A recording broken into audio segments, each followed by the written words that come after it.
Welcome to the Deep Dive, where we take the vast ocean of sources you've shared, articles, research, personal notes, and distill it down to the most pertinent, most essential knowledge you need. And today we are undertaking a deep dive into an artist whose name is, well, it's pretty much shorthand for tormented genius. Vincent van Gogh. It is an incredibly potent story, truly, because it's not just about the art, it's about this radical personal transformation, all done under enormous, almost unimaginable duress. Right, we're talking about the iconic Post-Impressionist master. I mean, you see one of his paintings and you know it instantly. Oh, absolutely. Those searing, bold colors, that dramatically textured, almost violent brushwork Right. that essentially paved the way for modern expressionism. Okay, so let's unpack the central defining contradiction that makes him so compelling right from the start.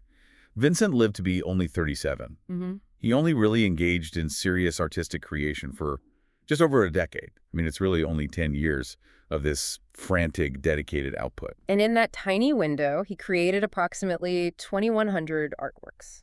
which is already staggering. It is, including an astonishing 860 oil paintings, and most of those were actually produced in his final 2 years. It's an unbelievable rate of production. And yet, during his entire lifetime, the sources confirm he sold one single painting. Just one, The Red Vineyard, sold for 400 francs just a few months before he died. The ultimate tragic success story, certainly, but it also just shows this profound disconnect between his revolutionary vision and the very conservative art market of the late 19th century. Which is why our mission today is to track that intense, decade-long journey. We're going to go from this serious, quiet, religiously fervent Dutch youth to the influential figure who fundamentally changed art history. And we have to focus on the critical connections. Right? Oh, absolutely. And the profound emotional and mental crises that, really fueled this massive output. Crucially, we'll be relying on one of the most comprehensive primary sources in all of art history. Letters. The letters. Over 600 of them that he wrote to his younger brother and champion, Theo. They offer what historians describe as a diary-like intimacy into his thoughts, his theories, and his ceaseless struggle. And the relevance for you, the learner, is simple. This isn't just a biographical narrative about painting. This is a blueprint for radical self-development, a study in how a sustained, profound personal crisis can be channeled into this unparalleled creative intensity. And by looking at his correspondence, we get this incredible insight into the working mind of a revolutionary in a way we just don't have with almost any other historical painter. So before we get to the swirling stars and the yellow fields, we have to look back at Vincent's early canvas. Let's get into his background, his often painful instability, the failed careers, and this religious fervor that initially led him far, far away from ever holding a paintbrush. Right. So Vincent Willem van Gogh was born in 1853 into an upper-middle-class Dutch family. His father was a respected minister in the Dutch Reformed Church, so on the surface, a pretty stable environment. But the sources frequently cite this one, very poignant detail, right from the beginning. Yeah, the fact that he was named after a stillborn brother, also named Vincent, who was born exactly 1 year to the day before him. I find that detail profoundly unsettling. I mean, to literally be a replacement, an echo of a lost child, that often creates immense psychological pressure, a feeling of inadequacy, or of being eternally compared to a ghost. And the sources really bear that out. They describe Vincent as a serious, quiet, thoughtful child who struggled immensely with formal education. He was deeply unhappy at boarding schools in Zevenbergen and Tilburg. That difficulty in fitting in led him to just abruptly return home in March 1868. And he would later look back on it and summarize his youth as having been, and this is a quote, austere and cold and sterile. So this early instability, this lack of nurturing connection, it really didn't provide a foundation for an easy, conventional life. Which makes his first successful career path so surprising, actually. Right. At 16, his uncle's cent gets him a position at the esteemed art dealer's Goupil & C. He worked initially in The Hague and then was transferred to London in 1873. And for a while, the sources describe this as the best period of his life. He was excellent at his job, he was successful, he was earning his own way, and at 20 years old, he was actually earning more money than his own father, the minister. He had financial independence and a sense of purpose. But personal tragedy, as it so often did in his life, completely derailed that professional stability. It really did. In London, he became infatuated with his landlady's daughter, Eugenie Loyer. After she rejected him, he grew deeply isolated and turned to this increasingly intense, almost fundamentalist version of Christianity. And this alienated him from his work. He started being openly critical of the commercial nature of the art trade, especially when he was transferred to Paris in 1875. Yeah, you can't really tell your customers that the art they're buying is just commercial fodder. He was finally dismissed a year later. That rejection, both romantic and professional, it just launched him into this period of extreme religious zeal. He pursued several paths related to the ministry. He tried unpaid supply teaching in Ramsgate and Isleworth, assisting a Methodist minister, and then, most intensely, he tried to become a pastor. He moved to Amsterdam in 1877 to study theology, but failed the entrance exam. Largely because he refused to study the required Latin, believing the common people he wanted to serve had no use for it. He was already showing that stubborn, idealistic streak. His commitment to faith became so total, though, that it actually alienated the church authorities themselves. His most famous post was as an unpaid missionary in the Borinage, A poverty-stricken coal mining district in southern Belgium. And this phase is so crucial because it illustrates his profoundly literal interpretation of humility and service. He was zealous to a fault. Absolutely. He saw the suffering of the miners, and to demonstrate his solidarity, he gave away all his comfortable belongings, he gave his lodgings to a homeless person, and he moved into a small hut where he slept on straw. He was trying to emulate Christ's simplicity in a very real, physical way. But the church hierarchy found this humility Mm-hmm. scandalous. They needed dignity, not destitution. And the sources state they dismissed him for undermining the dignity of the priesthood. He was too radical, too pure in his zeal for the institution itself. So by 1880, he's at a complete low. He's failed as an art dealer, he's failed as a clergyman, and he's essentially impoverished. He returns home to Eton, causing immense concern for his family. And this desperation created the crucial pivot point. His father was so frustrated, so worried about his lack of direction and financial dependency, that he suggested Vincent should be committed to the lunatic asylum in Geel. It was an act of parental desperation, but it acted as this sudden, brutal motivation for him. It forced a choice. And it was his younger brother, Theo, who intervened. Yes. Theo was working as an art dealer in Paris, and he was the one who encouraged Vincent to take up drawing seriously. So Vincent follows this advice. He goes back to the Borinage, but this time he's not drawing sermons. He's drawing the people, the weary miners, the stark landscapes around it. Exactly. And this brings us back to the relationship that is the bedrock of our entire understanding of his art. Theo. We have over 600 letters from Vincent to Theo letters that are highly expressive, eloquent, and incredibly detailed. They are the engine of his legacy. Theo's role simply cannot be overstated. He wasn't just a sympathetic ear, he was Vincent's constant sole financial lifeline. Right. He provided money every month for rent, for food, for art supplies, even for models to pose for him. This gave Vincent the freedom to pursue art without any commercial constraint, which was absolutely essential given that Vincent wasn't going to sell his own work. And it's important to understand the content of these letters, too. They weren't just, hey, please send money. Not at all. They were deep dives into his intellectual process. He would sketch concepts in the margins, he'd describe his palette choices, detail the emotional or symbolic meaning he was aiming for in a new painting, and analyze the technical challenges he was facing. They describe his work with what's been called a diary-like intimacy. They are just an unprecedented resource. Absolutely. Without Theo's absolute commitment, both financial and emotional, to sustain this lifestyle, Vincent's decade-long creative burst simply would not have been possible. Theo provided the structure that Vincent's own personality and social life never could. So, leaving behind the failed careers, we now see Vincent treat art as a serious, disciplined study. This moves us into the period of the emerging artist, covering 1881 to 1886, a time defined by technical rigor, continuous personal chaos, and a very dark, somber color palette in the Netherlands. Yeah, this period is all about his determination to master the fundamentals. He knew he lacked formal training. He initially went to the Académie Royale des Beaux-Arts in Brussels, focusing explicitly on anatomy, figure drawing, and perspective. So he wasn't just relying on raw instinct yet. He was grounding his skills in technical knowledge. Exactly. And here's a crucial technical nugget that really counters that image of the purely instinctive genius. He explicitly credited a highly formal text, Charles Bargues's Cours de Dessin, with teaching him how to draw figures. Which was a classic copy-based learning method used in all the academy. Yes, and he wrote about this apprenticeship, saying the course helped him to measure and to see and to attempt the broad outlines.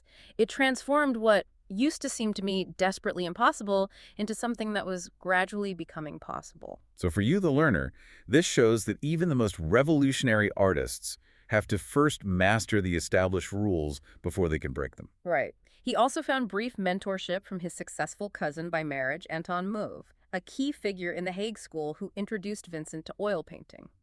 Mauve was a crucial early connection. He guided him into the world of Dutch realism.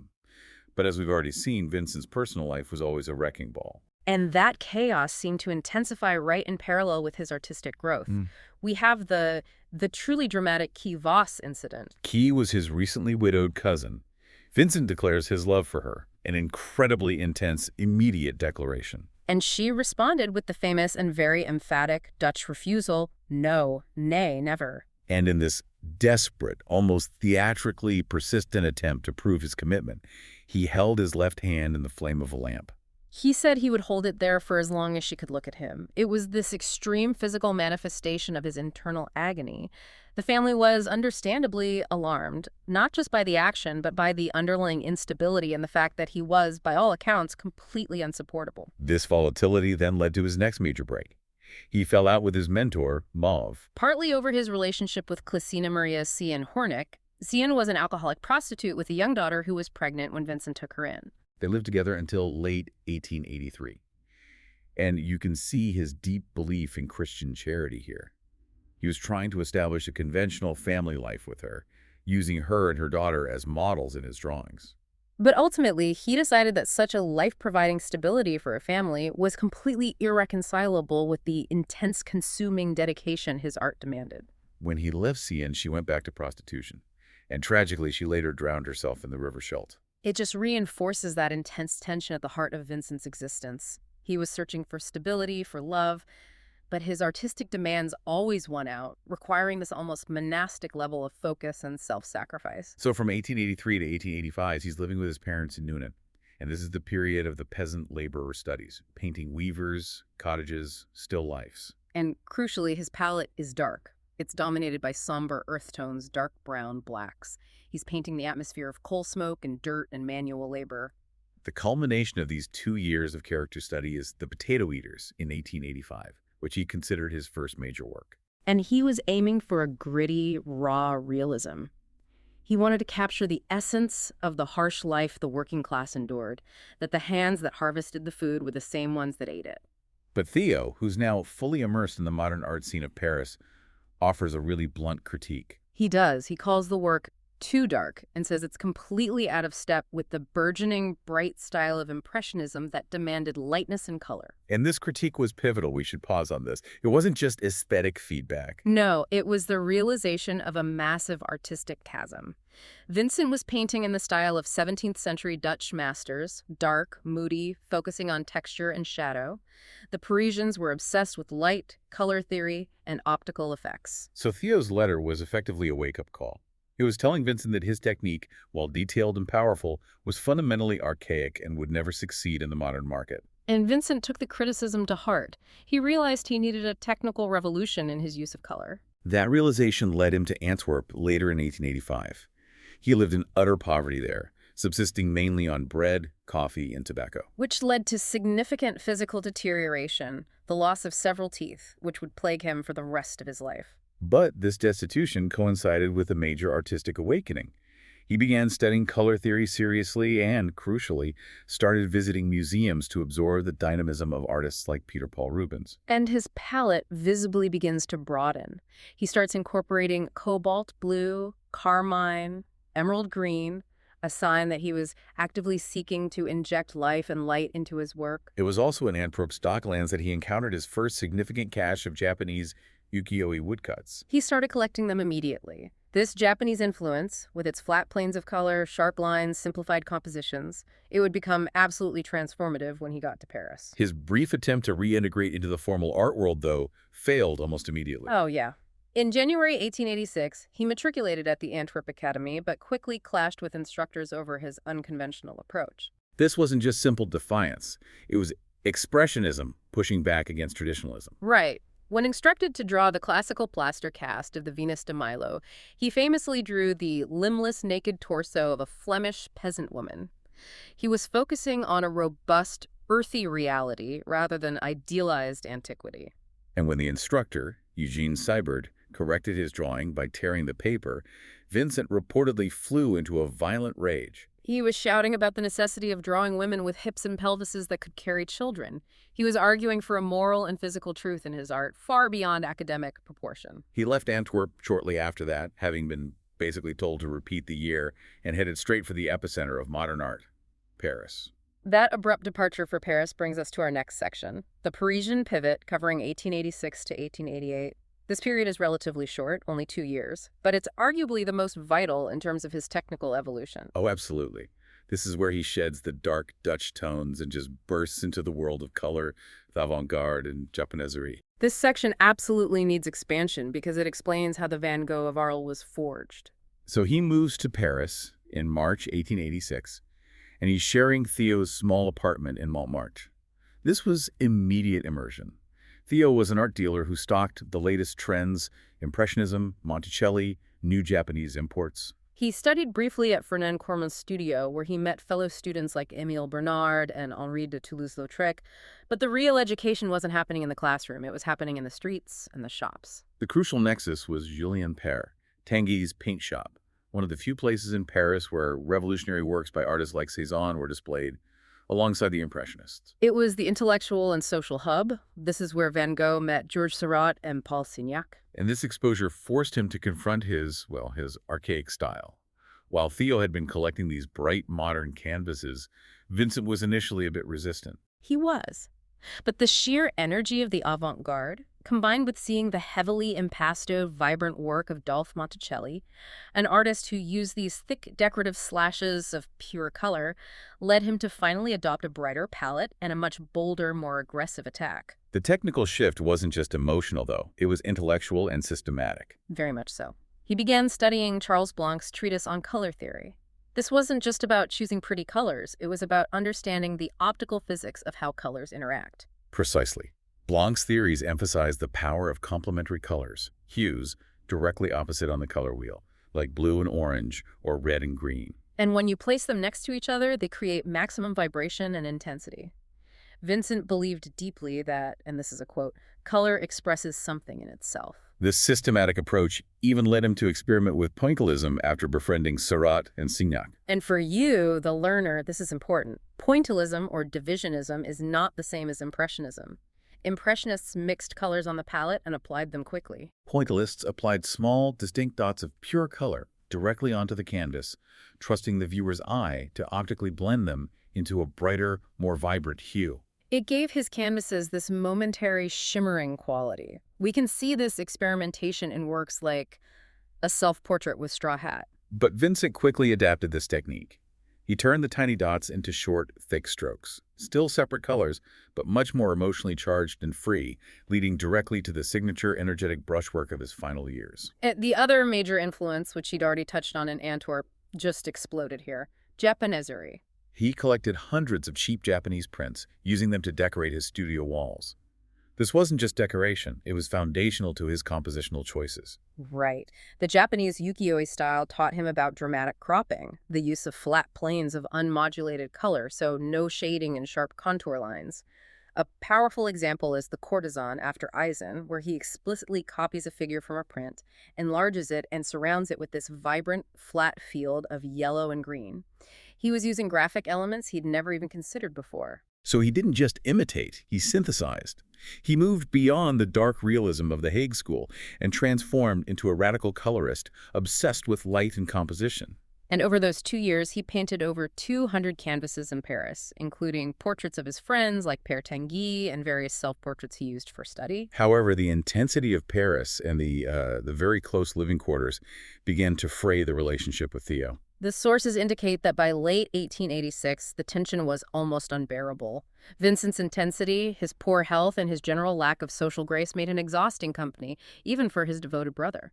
So feeling worn out and seeking the restorative power of light and nature, he made the crucial decision to leave the gray Parisian winter for the perceived warmth and exoticism of the South. In February 1888, he boarded a train for Arles.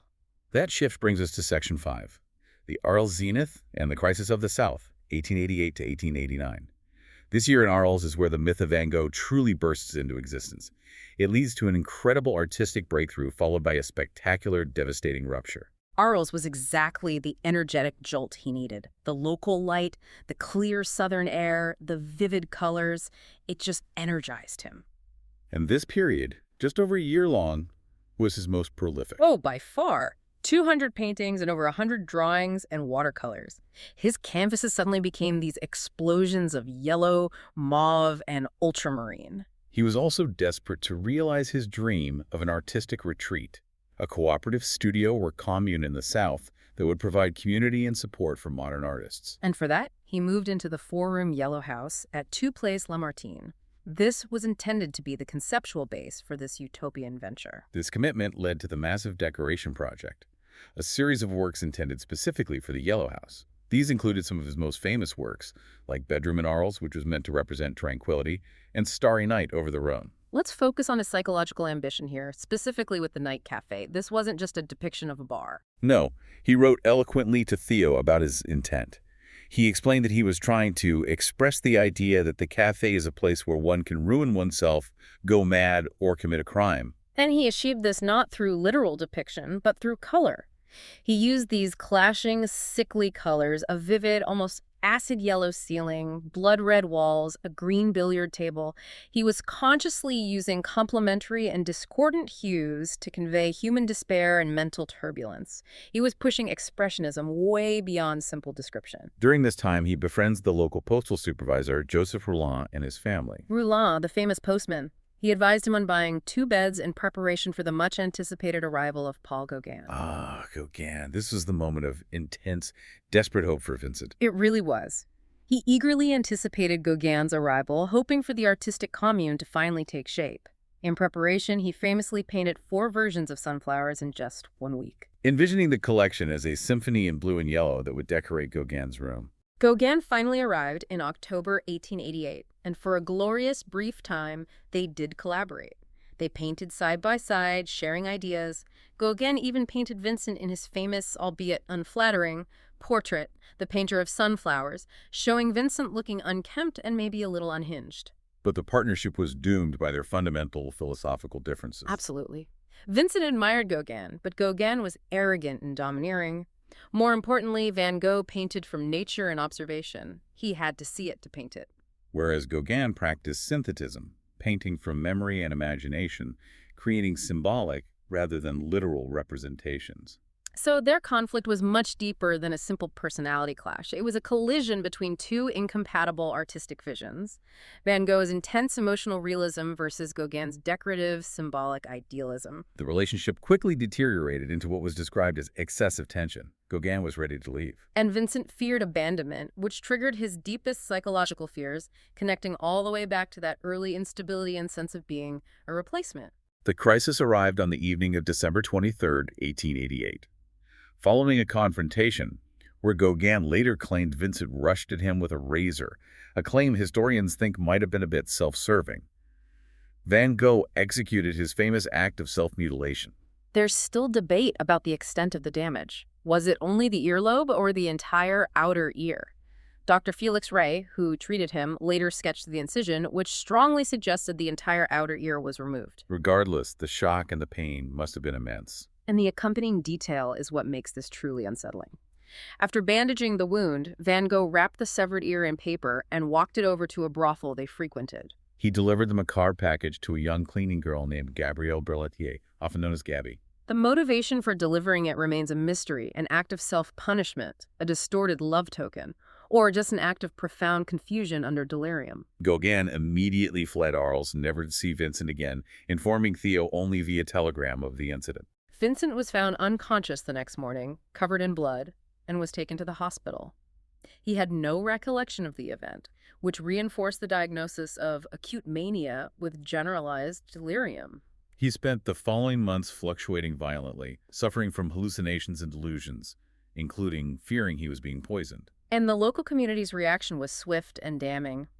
In March 1889, police closed the Yellow House after 30 townspeople petitioned them, demanding the permanent removal of Le Fou, the red-headed madman. During his treatment, he gave a portrait he painted of his young doctor, Felix Ray, as a thank you gift. And here is a perfect anecdote illustrating his contemporary lack of commercial value. Dr. Ray reportedly disliked the painting, thinking it looked strange, and he used it to repair a chicken coop before eventually giving it away. Imagine that.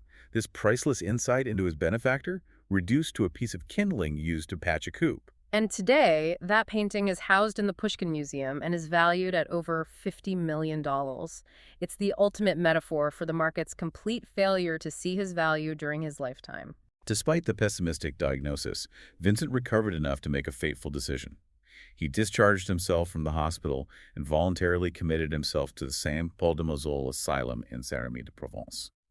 This moves us into Section 6, the final phase asylum, recognition and death, covering the last intense year and a half of his life from 1889 to 1890.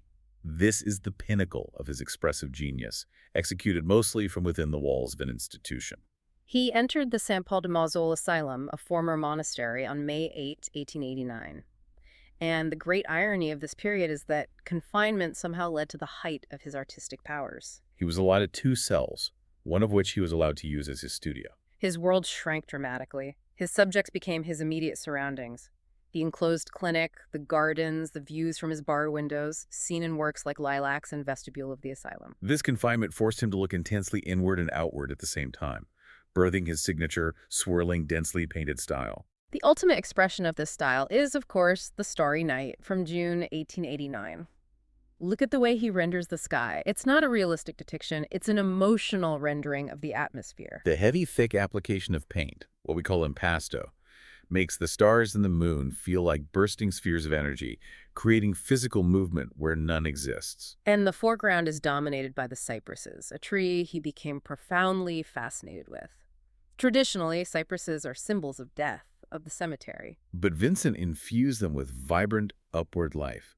He described them not as symbols of gloom, but as beautiful in line and proportion like an Egyptian obelisk. They were nature's monument. Because his access to the outside world was so limited, he also worked on what he called interpretations of others' art, comparing it to a musician interpreting a score by Beethoven. Right, he copied paintings by Jean-François Millet, like The Sower and Noon Day Rest, using his own color to reinterpret their themes of peasant life. He also returned to his own past, drawing on old sketches and memories, producing deeply expressive works like Sorrowing Old Man at Eternity's Gate. This work, painted in 1890, is described as an unmistakable remembrance of times long past. It signals his return to the foundational themes of peasant misery and isolation from his early Dutch period, but now rendered with the expressive power of his later technique. And here is a crucial detail that undercuts the total unrecognized genius narrative. In the final year of his life, he did receive significant high-level recognition. In January 1890, the critic Albert Aurier published a glowing landmark review in the Mercure de France, explicitly describing him as a genius. This was a major critical endorsement. And he also exhibited 10 paintings at the Société des Artistes Indépendants in Paris. And here's the best part. Claude Monet, the established master of Impressionism, saw the show and immediately called Van Gogh's 10 paintings the best in the entire exhibition. Imagine receiving that stamp of approval from the greatest living painter of light. That attention must have been overwhelming. Following a severe relapse between February and April 1890, he discharged himself in May and moved north, near Paris, to Auvers-sur-Oise. He was placed under the care of Dr. Paul Gauguin, an amateur homeopathic doctor and artist recommended by Camille Pissarro. And Van Gogh's initial impression of his new caregiver was striking. He wrote to Theo, noting that Gauguin seemed iller than I am, or let's say just as much. This suggests a shared, melancholic recognition between the doctor and his patient. Despite the persistent depression, his final 70 days in Auvers were an almost inhuman burst of feverish production. We are talking about approximately 70 oil paintings in 70 days. That pace one canvas almost every single day, it implies a level of driven, almost desperate focus few artists ever achieve. He was working furiously, trying to cement his late-life recovery and perhaps trying to repay Theo's sacrifice. He painted 2 versions of Daubigny's Garden, one of which is thought to be his final completed work. He also created several melancholic portraits of Dr. Gauguin, emphasizing the doctor's deep sense of sadness, immortalizing the man who was supposed to be saving him. And the work that is most strongly associated with his final, desperate state of mind is Wheatfield with Crows, painted in July 1890. He wrote to Theo, describing this landscape of vast fields of wheat under turbulent skies. He explicitly connected these canvases to his emotional state, writing that they represented his sadness and extreme loneliness. The heavy, agitated brushstrokes, the ominous flight of the crows, and the dark, contrasting colors convey a sense of menace and finality. Art historians have called it a doom-filled painting. His life concluded abruptly shortly thereafter. On Sunday, July 27, 1890, age 37, Van Gogh shot himself in the chest with a revolver, likely in that same wheat field. The bullet was deflected by a rib but caused a fatal non-immediate infection. He was able to walk back to the Auberge Revue, where he was attended by Dr. Gachet. Theo rushed to his side and found him in surprisingly good spirits, smoking his pipe. But Vincent's health failed rapidly over the next 2 days. He died on July 29th. Theo recorded his final words, which were poignant and absolute. "The sadness will last forever," or "La tristesse durera toujours." And the tragedy continues because Theo, who was suffering from syphilis and was just consumed by grief, only survived his brother by 6 months. He died in January 1891. It just speaks to the depth of their singular, shared existence. Decades later, Theo's widow, Jo van Gogh, had Theo's body moved so the brothers could finally be reburied side by side at Auvers-sur-Oise. A final, shared rest, mirroring the life they had shared, often apart, but always connected. Moving into our synthesis, Section 7, we're going to look at his style, his signature series, and the incredible enduring legacy that has cemented his place in history, largely thanks to the woman we just mentioned. In terms of fundamental themes, Vincent van Gogh strove to be a painter of rural life and nature, but his canvases were always intensely purposeful. He was trying to capture the essence of nature, often through religious or personal symbolism. We see this symbolism in his depictions of the sower, which he viewed as representing Christ, sowing life beneath the powerful, life-giving sun. And that takes us immediately to the power of yellow. Yellow was his primary emotional and symbolic language. Absolutely. Yellow meant the most to him. It symbolized emotional truth, life, the sun, and, in his theology, God. It's pervasive in his Arles period, where he was actively seeking to harness that solar energy. And while color conveyed truth, he considered portraiture his greatest interest. He believed it was the ultimate challenge. He wanted to use color and line not to achieve photographic realism, but to capture his subjects' emotions, their character, their inner truth. This gave us the incredible series of portraits, like the postman Joseph Rouland and his entire family, a true testament to the emotional bond he formed with them. He created 5 versions of La Berceuse, the lullaby, showing Augustin Rouland holding the rope that rocks an unseen cradle. And he intended for these portraits to flank his famous sunflower paintings in a decorative triptych. And then, the self-portraits. He produced over 43 of them between 1885 and 1889, a massive volume that underscores his intense self-scrutiny. They were practical exercises, too, used when he lacked funds for models or was isolated, reflecting his mental and physical condition at any given moment. The self-portraits, painted in Starry, tell a specific physical story related to our earlier discussion. They all show his head from the right side, the side opposite his damaged ear. Because he was painting his reflection in the mirror, he was consciously concealing the injury, a practical reflection of the damage he carried. Beyond portraits, his major series track his stylistic evolution with incredible clarity.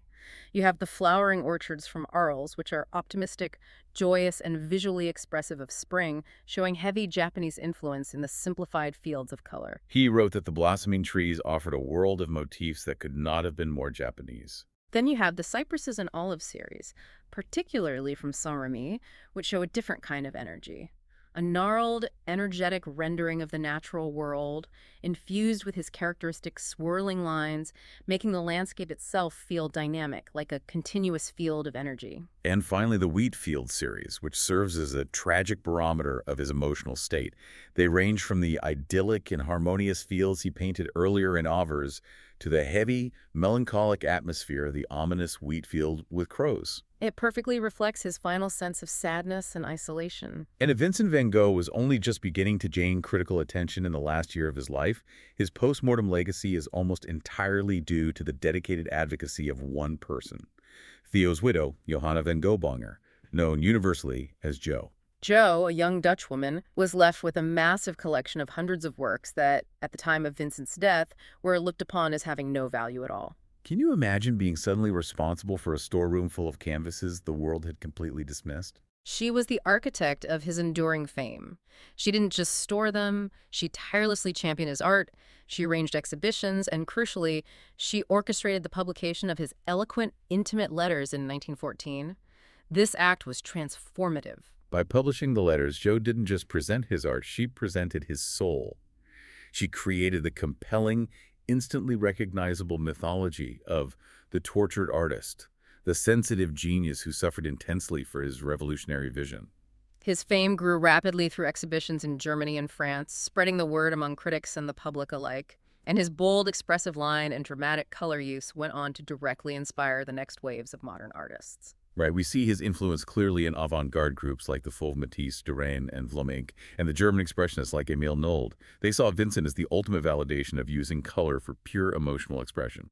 His icon status was then cemented by popular culture, particularly with the publication of Irving Stone's 1934 biographical novel Lust for Life. Which was based directly on the letters Jo published. Stone noted that prior to his best-selling book, only a few hundred people in the United States had ever even heard of Van Gogh. And today, the commercial success is staggering, a complete reversal of his life. His works are among the world's most expensive, with paintings like Portrait of Dr. Gaucher, Irises, and Portrait of Joseph Rouland selling for the equivalent of over 100 million US dollars. It's a profound testament to a legacy that began with a single sale. And we have to acknowledge his nephew, also named Vincent Willem van Gogh, who ensured the preservation of this staggering collection for posterity. Right, by establishing the Van Gogh Museum in Amsterdam in 1973, which holds the world's largest collection of his work. We also have to acknowledge a difficult historical footnote. A great number of Van Gogh artworks were looted from Jewish collectors by the Nazis between 1933 and 1945. Dozens remain listed as missing today, a somber reminder of the value history places on art, often at human cost. And yet, Van Gogh's relevance continues right into the present day. From the recent granting of national park status in 2025 to the North Brabant area where he grew up. To the high-profile climate protests in 2022, where activists threw tomato soup on sunflowers in the National Gallery. That act, while controversial, ironically only reaffirmed the painting's unparalleled cultural value. So we have completed our deep dive into the life of Vincent van Gogh. It was a short, intense existence. Just 10 years of astonishing, feverish creation, fueled by internal anguish and deep psychological crises, yet fundamentally sustained by that singular bond, financial, emotional, and intellectual, with his brother Theo. The tragedy of his life is clear. He was financially dependent, mentally tormented, and desperately seeking these collaborative artistic utopias in Arles that shattered so violently. Yet the genius we celebrate today, the global icon whose work is universally recognized, is inseparable from the concerted, decades-long effort by his sister-in-law, Jo van Gogh, who curated his story and published his intimate correspondence. His success, the very existence of his legacy as we understand it, was, in essence, a collaborative family achievement rooted in tragedy. It makes you think about all the sheer creative energy he poured out right up until the very end. We know Van Gogh produced over 2,100 artworks in that decade. And if we revisit that frantic pace in Auvers-sur-Oise, around one painting almost every single day, it raises some serious quantitative questions. How so? Well, art historians like Jan Holsker have expressed concern that the number of paintings currently attributed to that 70-day period, 76 oils, exceeds what he could have physically reasonably achieved, especially given his deteriorating health. Which raises an important and provocative thought for you, the listener, to mull over. Given that incredible desperate speed and output right before his death, what unknown, maybe slightly rougher or currently misattributed masterpieces might still exist out there? Could there be unidentified canvases from his final feverish months that remain outside of the known catalogs, waiting to be linked to the master who painted the sadness that will last forever? An unfinished mystery from an artist whose emotional and artistic trajectory continues to define modern art. That's something to contemplate next time you see one of those swirling yellow fields. Thank you for joining us for the deep dive.